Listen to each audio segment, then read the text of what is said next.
Canal A Voz da Experiência. Cheguei. O tema de hoje será um pouco de nossa história, Guerra dos Canudos.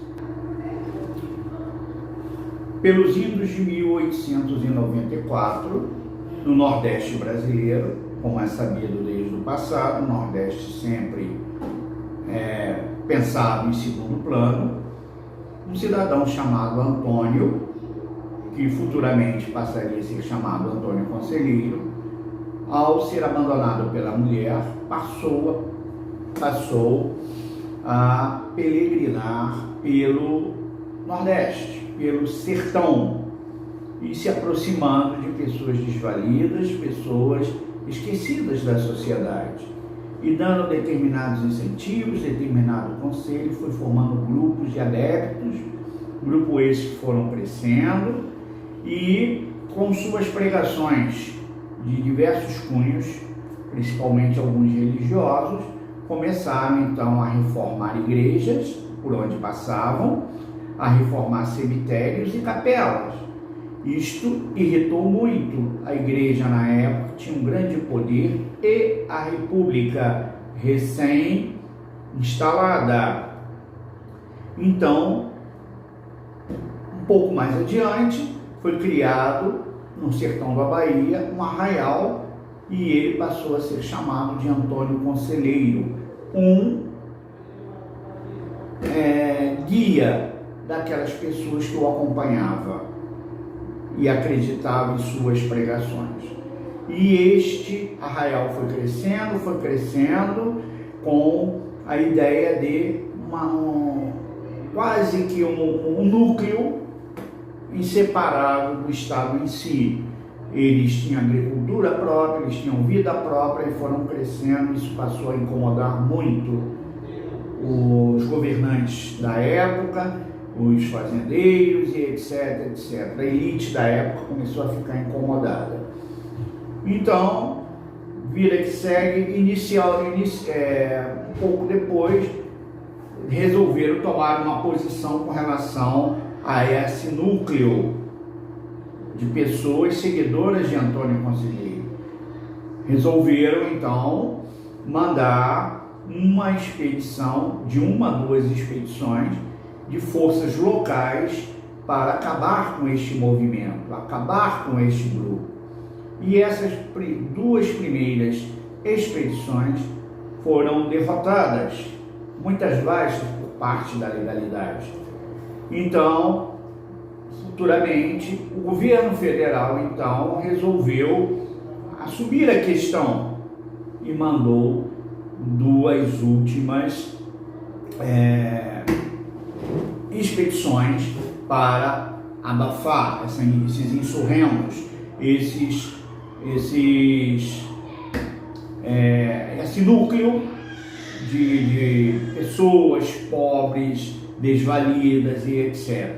Essas duas expedições foram vitoriosas, mas a duras penas, pois houveram muitas baixas. A participação principal na destruição desse núcleo, foi chamado Guerra de Canudos, tá? Foi totalmente pelo exército no final, tá? Custou muitas vidas, e o grupo de Antônio Conselheiro foi dizimado. Segundo a história, verdadeira carnificina. E detalhe, quem cobria como jornalista na época, nos idos de 800, Euclides da Cunha, um jornalista de O Estado de São Paulo. Pasmem a curiosidade, já no idos de 1800 existia o tão falado jornal O Estado de São Paulo, coberto por esse competente jornalista Euclides da Cunha. Futuramente se tornou um grande escritor e escreveu o livro Os Sertões, que retratou toda a saga da cobertura que ele deu de Antônio Conselheiro. Então, o arraial de Canudos foi destruído, não sobrou pedra sobre pedra.